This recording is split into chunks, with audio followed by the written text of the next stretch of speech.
À mon ami cher du monde voisin, je t'écris depuis ma table où la lumière du matin se pose comme une preuve douce. Ici chaque geste laisse une petite trace que nous appelons un reçu de causalité. Ce reçu dit qui a fait quoi, pour qui, avec quels effets et jusqu'à quand.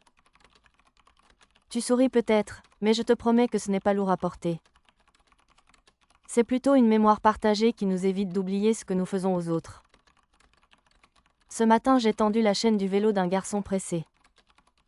Son reçu a noté un retard évité, une humeur améliorée et une chute improbable en moins. Le mien a compté un gain minuscule de confiance envers moi-même et un bénéfice de calme pour le carrefour. Tout cela paraît froid sur le papier, mais cela rend visible des choses que nous sentons déjà. Je t'assure que la plupart du temps ces reçus nous apprennent l'attention. Nous avons appris à lire ces lignes courtes comme on lit un souvenir utile. Des enfants les consultent pour préparer une pièce de théâtre sur l'entraide. Des voisins s'en servent pour planifier un goûter sur la place en évitant le gaspillage. Les reçus n'ordonnent pas, ils éclairent.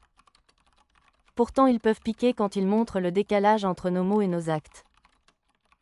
Je me souviens d'une réunion au quartier au sujet de la rangée de platanes près de l'école.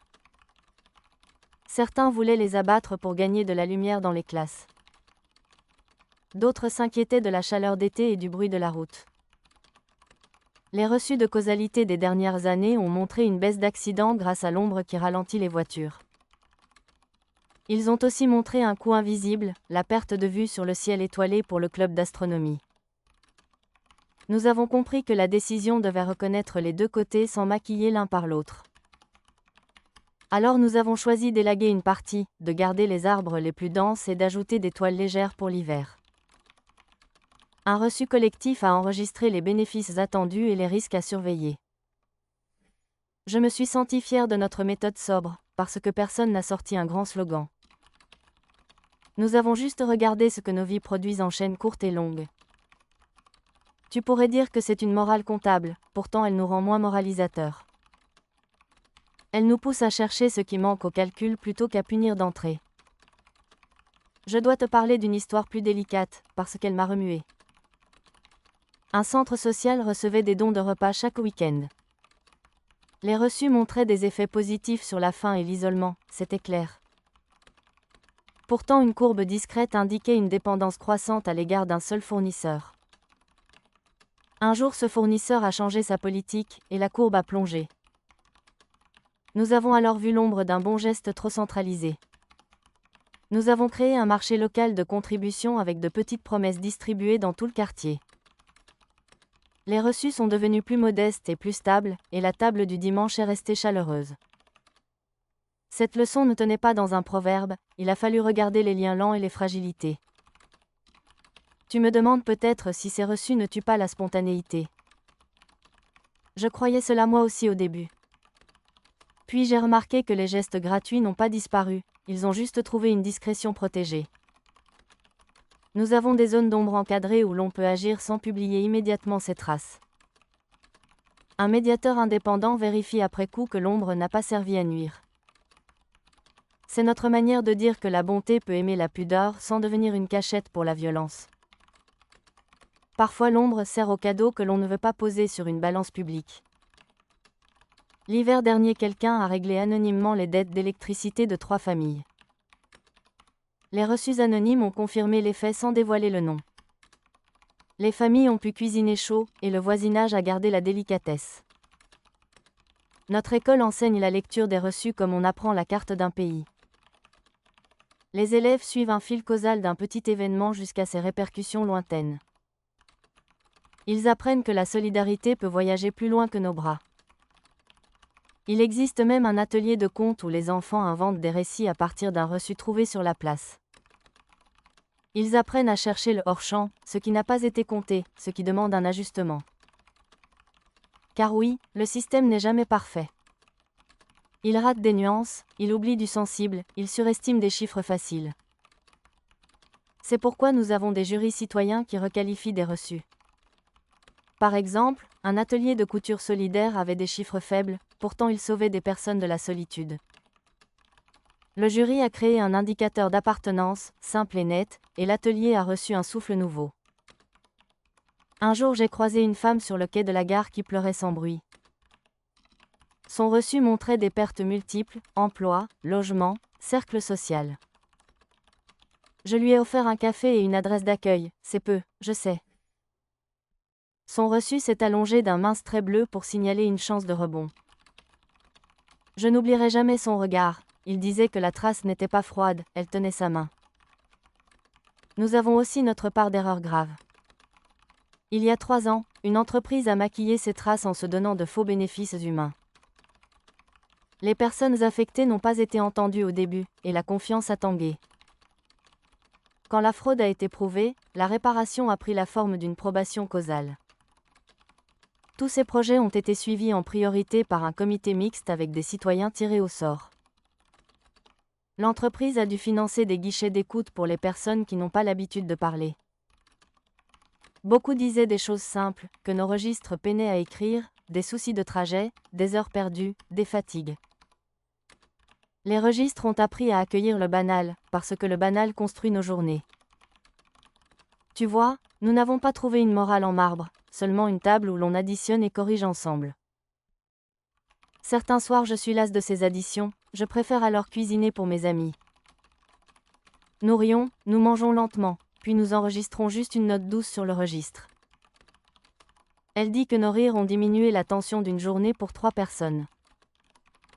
Cela semble naïf, pourtant le lendemain je travaille mieux, et je parle plus doucement dans la file du bus. Les reçus nous apprennent à honorer ce qui paraît minuscule. Une voisine arrosera les plantes d'un autre pour éviter les moustiques, et la croix verte des urgences clignotera un peu moins. Un adolescent donne un cours de maths à une petite fille et le samedi de sa mère redevient respirable. Les effets se trament avec patience, comme une laine ferme, jamais tapageuse. Nous parlons beaucoup de justice réparatrice. Les reçus aident à relier une faute à une réparation fine, pas à une douleur uniforme.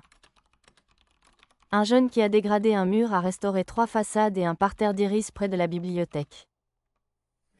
Il a aussi animé un cercle de parole avec les personnes âgées qui passent chaque soir par cette rue. Son reçu final disait que l'espace commun avait gagné en confiance et en fierté. Lui disait surtout qu'il avait enfin un endroit où revenir sans baisser la tête. Je repense souvent à ma mère qui travaillait à l'hôpital. Elle disait que les gestes se répondent, et que les plantes poussent mieux si on s'excuse quand on les casse. Les reçus ressemblent à cette politesse du monde. Ils nous rappellent qu'un petit soin évite une grande casse plus tard. Tu te demandes comment nous aimons dans un monde si observant. Nous aimons avec des mains ouvertes, et avec des zones de silence. Les couples peuvent décider de masquer certaines traces émotionnelles tant qu'aucune personne n'est mise en danger. Des conseillers indépendants vérifient seulement que le silence n'étouffe pas un cri. L'amour reste l'amour, mais il s'appuie parfois sur une mémoire qui le protège des oublis cruels. Nous avons appris à nous excuser de manière descriptive. On dit ce que notre acte a produit, on ne se contente pas de dire je suis désolé. Cela rend l'excuse plus solide, et l'autre peut répondre avec précision. Ils peuvent décider ensemble quel fil couper et lequel retisser. Un jour j'ai voulu tester la générosité calculée, et j'ai raté. Je cherchais un reçu fort pour un petit effort, comme un investisseur malin. J'ai compris que cette mentalité vide le geste de sa chaleur. Depuis je commence par la question simple, qui en a vraiment besoin aujourd'hui, ici, à portée de voix. Alors les reçus suivent, mais ce sont des témoins, pas des trophées. J'aimerais te parler des marchés de compensation, car ils inquiètent parfois. On peut racheter des effets négatifs en finançant des effets positifs dans un autre lieu. Nous avons posé des limites claires, on ne compense pas un tort irréparable, on répare à la source. La compensation n'est possible que pour des effets mesurables et réversibles dans un délai court. Elle exige la participation des personnes touchées, pas seulement un virement bancaire. Ainsi le commerce des conséquences n'efface pas la responsabilité, il la complète quand la réparation directe est impossible. Au travail nous signons des contrats à impact ex-ante. Les primes dépendent des reçus à venir, et pas seulement des chiffres de vente. Cela a réduit la tentation de sacrifier le long terme au trimestre. Cela a aussi calmé certaines réunions agressives. Les personnes se parlent avec un œil pour l'après, pas seulement pour l'instant. Un collègue me disait que le reçu de causalité est comme un miroir qui arrive à l'heure. Pas trop tôt pour nous paralyser, pas trop tard pour nous humilier. Les étudiants de la ville ont monté un festival des liens. Chaque stand présente une chaîne causale belle et modeste, une ruche, un atelier de vélo, un jardin d'odeurs, une assemblée de rue. On y gagne des cartes de gratitude que l'on peut envoyer à quelqu'un dont le geste nous a porté. Ma boîte en est pleine et je garde ces cartes comme des biscuits pour les jours gris. Nous avons aussi nos débats enflammés. Des personnes craignent une tyrannie du mesurable. Je comprends cette peur. Nous tentons d'y répondre en ajoutant des indicateurs de fragilité qui n'ordonnent rien. Ils disent ici la mesure est pauvre, complétée par de l'écoute. Nous posons des bords, pas des cages. Les artistes adorent jouer avec nos fils causaux. Une sculptrice a suspendu dans la halle un mobile de trajectoire lumineuse. Chaque pas du visiteur change le tracé d'un fil et déclenche un récit audio d'une voix calme. Il n'y a pas de morale dans la voix, seulement des descriptions douces. On ressort de là avec une envie simple, prendre soin de ce que nos pas déplacent dans l'air. Je t'écris tout cela sans leçon, comme on raconte sa journée à une amie qui me manque. J'aimerais un jour lire tes propres traces, même si elles ne sont pas écrites chez nous. Peut-être ne gardez-vous qu'une mémoire intime et des histoires au coin d'une table. Peut-être que cela suffit à vos villes, et je respecte cela. Je ne crois pas que notre monde est supérieur, je crois seulement qu'il a appris une langue utile. Cette langue dit doucement regarde, ton geste ne s'arrête pas à ta main. Cette langue me rend plus lente quand je parle à une caissière fatiguée. Elle me rend plus rapide quand je vois une poussette bloquée à un escalier.